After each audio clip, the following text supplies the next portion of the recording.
causes earthquakes, sudden release energy. Usually it's tectonic plates or faults releasing their built up energy, although other things can release energy underground as well. Now, elastic rebound theory. This is how rocks store energy.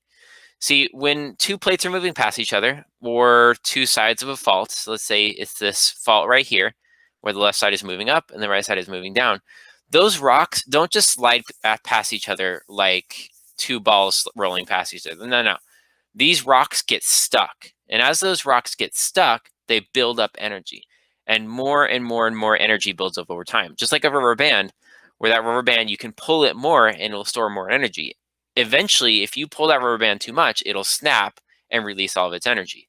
Rocks are the same way, but unlike a rubber band, they don't stretch as much. They kind of just get stuck and push. And so more and more energy gets built up at this fault line until at one point you exceed the strength of those rocks, and like the rubber band, they snap.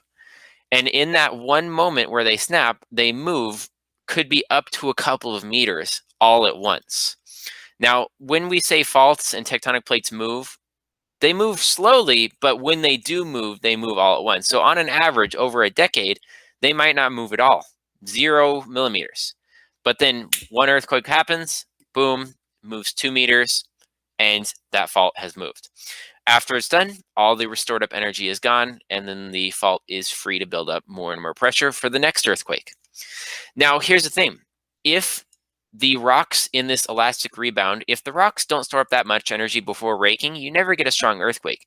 You get a bunch of tiny earthquakes. So you'll never end up with one big earthquake that causes a large movement.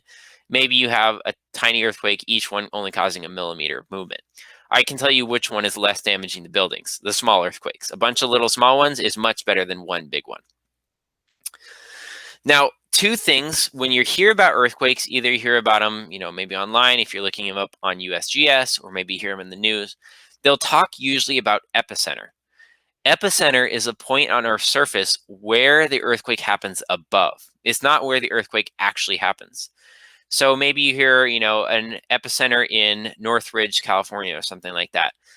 That's the point above on the Earth's surface. The reason we use epicenter is it's easier for humans to comprehend, okay, it happened near this town, Northridge. It's kind of hard to say it happened 200 kilometers underground on a fault below, Northridge, California. That's not going to happen. So focus is where the earthquake actually happens, underground, where earthquakes happen most of the time. And epicenter is the point on our surface above that focus. Now, an interesting thing is epicenter, the farther away it is from a focus, usually the less damaging an earthquake is. So if you get an earthquake that happens 200, 300, 400 kilometers underground, it's not going to be as damaging as an earthquake that happens 10 kilometers underground. Now, the shallower it is, the less damaging. You usually hear something under 50 kilometers called shallow earthquakes. Anything under 100 kilometers or so underground is usually called a deep earthquake. Now, it doesn't mean automatically if it's 200 kilometers underground that it's going to be weak. No. You can still get a big earthquake 200 kilometers underground. It's just a strong, deep earthquake. So there's epicenter and focus. Now, one other thing I want to mention as well is this is a plate boundary. This is a subduction zone, and this is oceanic plate subducting under actually more oceanic plate here. And what you'll see is here's the ocean trench. You notice it's darker for deeper. But the earthquake epicenter was over here, and the focus was over here as well, because this is a map view.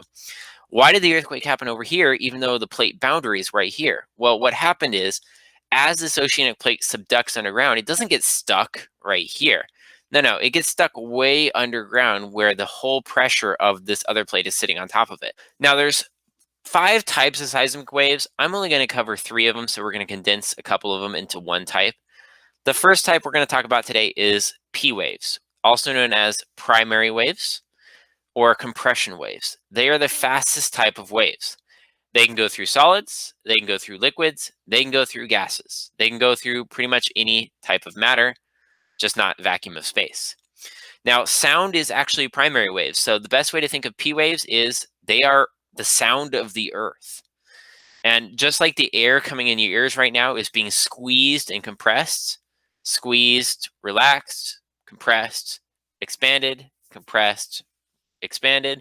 Just like that, the same thing happens in rocks. As primary waves move through rocks, those rocks get squeezed and stretched, squeezed and stretched. And actually, when a primary wave reaches the Earth's surface, it goes into the air as well because primary waves can travel through gases. And the sound you hear when a primary wave passes is the sound of the earthquake. Now, another thing about primary waves, because they are the fastest, they're the first ones you're going to feel when an earthquake hits. So primary waves are almost like an early warning system or at least an early warning sign that an earthquake is going to hit you. They will be the first to arrive. Now, the second type is secondary, also known as S or shear waves. Unlike primary, which just move in and out, these ones kind of move side to side, almost like a guitar string, back and forth, back and forth. So they move in one dimension, I should say. Well, I guess technically two dimensions, back and forth and forward and backwards. As far as forwards only, I should say. They are slower than primary waves, still way faster than most things you would think of. Like they're faster than a bullet. They can go all the way, if possible, they can go all the way around the world in under an hour. They're more destructive than primary waves, but one extra thing is they can only move through solids. So liquids cannot be sheared. You can't have secondary waves move through the outer core. It doesn't work. The outer core is liquid. When a secondary wave hits liquid, it stops. You might think the oceans protect you, but no, the oceans do not stop secondary waves. They can go through the crust under the ocean. Now, these things aren't exactly like ocean waves. They only move back and forth, whereas ocean waves move in a circular motion like surface waves. So there is a couple different types of surface waves. I'm going to lump them all together. The first type is Rayleigh waves. They move in circles, just like ocean waves. And you can imagine having a building that's not only moving up and down, but also back and forth at the same time is kind of bad. So surface waves are the most damaging. They are also the slowest of the waves, as you probably should already know. And they can also only travel through solids. Surface waves don't even make it to the outer core because the mantle is not 100% solid. And surface waves don't really travel through the mantle because it's somewhat plastic and so thick, the mantle stops surface waves. The nice thing about surface waves is because they dissipate so easily when they hit water or even water in the ground, they don't really travel that far with any appreciable strength. They kind of get weak really, really fast. So if you're about 1,000 kilometers away from one of these things, they're not going to cause damage. Surface waves after 1,000 kilometers are going to be very, very weak. Now, quick question. Some types of seismic waves cannot travel through all of Earth's layers. S waves stop by Earth's outer core. They cannot travel through liquids, whereas P waves can go all the way through all of the layers on Earth. However, both S and P waves have a region on Earth's surface which they do not reach. The reasons vary. For P waves, since the inner and outer core have different densities, their waves are reflected and refracted off those layers. This allows them to be bent in direction and miss certain zones on Earth. This is called the P wave shadow zone.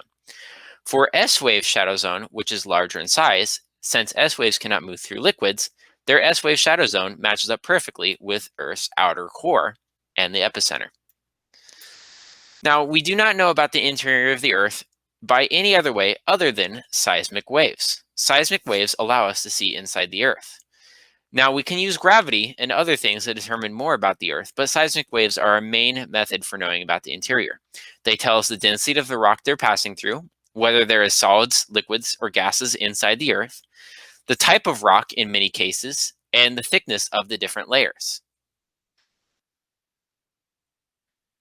P waves allow us a warning before earthquakes arrive. Since P waves do not cause much damage, but they are also the fastest wave, P waves will arrive first at a seismograph station. The time between a P wave and an S wave arrival is called the P-S time arrival, or time interval. This is the warning time between when you first detect the earthquake and when the earthquake was likely to cause damage. The farther you are away from the earthquake epicenter, the longer the PS wave travel time.